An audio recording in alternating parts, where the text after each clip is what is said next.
Kemudian ayah dan bunda yang bukan SWT. Yang kedua adalah waktu. Ini yang terakhir ya Bang Furkan ya. Yang terakhir adalah waktu.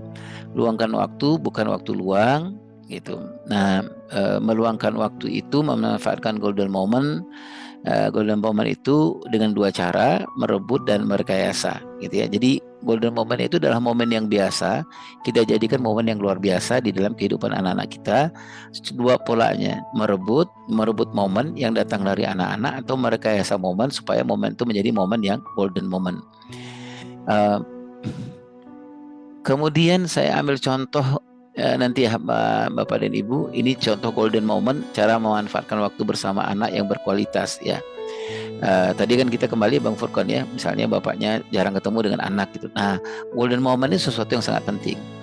Jadi misalnya ketemu dengan anaknya mungkin hanya beberapa jam atau beberapa menit, tapi kalau kita menggunakan metode ini, kita merebut momen yang artinya ada momen yang disampaikan oleh anak yang dimunculkan oleh anak dan kita rebut momen itu kita jadikan golden moment. Ketika dia menjadi golden moment itu yang kita sebut dengan berkualitas meskipun terbatas gitu ya Bang Furqan. Waktunya cuma 2 menit 3 menit tapi tiba-tiba anak misalnya gini. Contohnya anak bilang gini ketika ayahnya pulang yang ayahnya yang sangat sibuk ini terus dia bilang ya aku tadi ya bisa mengerjakan pekerjaan yang sangat sulit kata Pak Guru atau kata Ustadz dan Ustazah. Bagi ayahnya yang mengerti gitu ya Bapak dan Ibu, bagi dia ayahnya ini ada golden moment. Momen ini mungkin momen yang biasa bagi anak-anak, tapi bukan bagi ayahnya yang sedang mengerjakan proyek berkualitas meskipun terbatas gitu. Jadi ayahnya itu bagi dia rebut gitu dan dia serius mengurus itu. Gitu ya Bang, gitu ya. Dia tanya, jadi gimana ceritanya Bang? Jadi kan gini ya gitu. Oh aku tuh apa gini. Ya Allah, Abang tuh hebat banget. Abang pekerja keras yang luar biasa.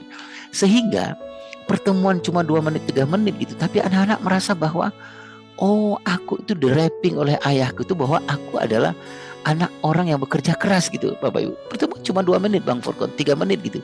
Tetapi disimpan oleh anak kita 2 tahun 3 tahun ke depan gitu. Atau ketika ayahnya pergi 1 bulan 2 bulan, bagi dia itu tetap di bawah imprimnya, di bawah sadarnya gitu. Karena apa? Karena ayahnya begitu pintarnya menjadikan momen, menjadikan golden moment. Nah, itu yang kita sebut dengan berkualitas meskipun terbatas. Nah, ini contohnya Bang Furqan ya, anak mengatakan ayah gambarku bagus. Kalau kita lihat Rasulullah SAW yang merebut momen itu Rasulullah selalu yang utama itu adalah menggunakan bahasa tubuh beliau lebih dahulu gitu ya Bang Furqan. Ada anak yang nangis, nah beliau lakukan yang pertama itu untuk merebut momen itu adalah bahasa tubuh yang lebih dahulu. Karena anak-anak ada di umur tertentu yang anak-anak sangat senang dengan bahasa tubuh dari orang dewasa gitu. Anak-anak itu komunikasinya itu yang dia senangnya itu lebih kepada bahasa tubuh sebenarnya karena kalau membuat kalimat-kalimat yang bagus, yang panjang itu anak-anak di tahap perkembangan tertentu nggak terlalu mengerti. Tapi bahasa tubuh itu anak-anak sangat gampang untuk mengartikan. Nah kemudian yang kedua merebutnya itu yang tadi anak mengatakan ayah gambarku bagus. Nah kemudian ayahnya mengatakan subhanallah tabarakallah masya Allah ayah senang kamu pasti berusaha membuatnya menjadi bagus. Gitu. Ini penting buat anak. Cuman dengan 2 dialog sebenarnya Bang Furqan anak-anak sudah punya citra diri yang baik gitu bagi anak 0 sampai 7 tahun. Kalau ini yang bertanya ini adalah anak umur 8 sampai 15 tahun dia punya self esteem yang bagus gitu loh Bang. Gitu, punya esteem yang dia pedenya luar biasa gitu. Kenapa? Karena orang yang paling dihormati, yang paling dicintai itu memberikan statement, memberikan rapping gitu Bang Furqan yang mengatakan ayah senang kamu pasti berusaha menjadikan ini bagus. Jadi dia muncul percaya diri, muncul self esteemnya mengatakan kepada dirinya itu adalah aku adalah anak muda yang berusaha. Aku adalah anak muda yang berbuat sesuatu itu yang nggak gampang menyerah. Nah, itulah gitu Bang Furqan. Kemudian yang kedua adalah merekayasa. Merekayasa itu momen yang dibikin oleh orang tua, gitu ya Bunda ya. Nah ini dulu di Radlan Disar kita memang mewajibkan ini kepada para fasilitator gitu karena terutama bagi fasilitator yang pegang anak-anak di kelas 7 ke atas gitu karena fasilitator yang pegang anak 7 ke atas itu dia nggak datang lagi as a teacher tapi dia datang as a coach sebenarnya dia harus menjadi pelatih gitu jadi bukan hanya sekedar menjadi guru gitu. Nah pelatih itu ini salah satu cara yang paling bagus memanfaatkan kepelatihan cara mengcoaching anak-anak itu adalah yang memanfaatkan golden moment ini. Ini merekayasa ya Bapak dan Ibu. Merekayasa itu ayah dapat membuat satu momen yang menarik perhatian anak, kemudian anak bangkit rasa ingin tahunya dan kemudian terjadi komunikasi. Berikutnya luangkanlah waktu, jangan sia-siakan. Ini Ya kita sudah sama tahu bagaimana Rasulullah SAW mengatakan dua kenikmatan, kebanyakan manusia tertipu pada yang kedua, yaitu kesehatan dan waktu yang luang, gitu ya Bunda ya. Jadi memang konsepnya berkualitas meskipun terbatas itu Bang Furqan bukan waktu luang, tapi memang luangkan waktu ya, memang luangkan waktu. Ketika kita misalnya menjadi guru datang ke sekolahan hanya dalam konsep waktu luang gitu, nggak akan optimal. Tetapi ketika kita datang dengan meluangkan waktu, berarti kita membuatkan keseriusan, kita memang menumpahkan semua keterampilan kita untuk mengasah dan mendidik anak-anak kita. Mudah-mudahan hasilnya akan jadi lebih bagus. Kemudian ini ada beberapa contoh aja. Saya tuliskan di bawah itu Bang Furqan, tugas ayah bunda. Nanti ayah bunda isi. Rasulullah SAW memaafkan betul pagi yang gembira itu. Di sana kita ambil dua yang tadi saya sebutkan itu Bang Furqan, rebut atau rekayasa gitu ya. Banyak sekali kejadian-kejadian di pagi hari.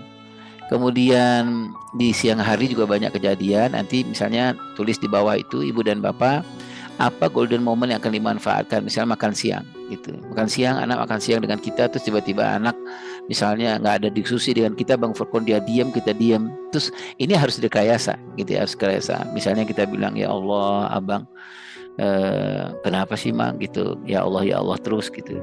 Nggak mama inget, ya Allah bagaimana ya saudara-saudara kita, teman-teman abang di Palestina makan nggak ya sekarang gitu. Itu namanya itu rekayasa tuh Bang Furqan, gitu, rekayasa gitu. Nah, jadi Bapak Ibu ditulislah di makan siang itu kira-kira apa yang kita buat, momen yang kita bisa lakukan, gitu kan. Banyak banget momen makan siang ya, makan habis, kemudian makan bersemangat, kemudian banyak hal yang melatih empati, melatih kontrol diri.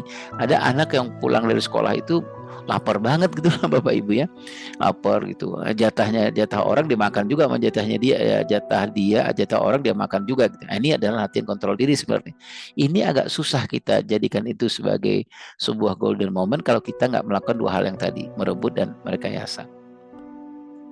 Kemudian ini contoh ya Bang Furqan ya, malam hari akan banyak sekali. Di bawah saya tuliskan, Bapak Ibu tolong dituliskan apa kira-kira yang akan Bapak Ibu lakukan, ujaran dan tindakan Ibu Bapak di pas waktu momen makan malam. Pasti banyak ya Bang Furqan. Yang kalau teman-teman adalah guru atau teman-teman ada di boarding school atau di pesantren, sebenarnya makan malam itu harus ditulis gitu Bang Furqan. Harus dibuatkan listnya. Apa momen gitu ya yang akan kita manfaatkan supaya apa tadi, supaya kita bisa berkualitas meskipun terbatas gitu Bang Furqan ya. Makan malam itu dibikinkan checklistnya, kira-kira apa makan malam yang kita bisa manfaatkan sebagai momen yang akan menjadi golden moment itu, kira-kira apa makan malamnya. Seperti misalnya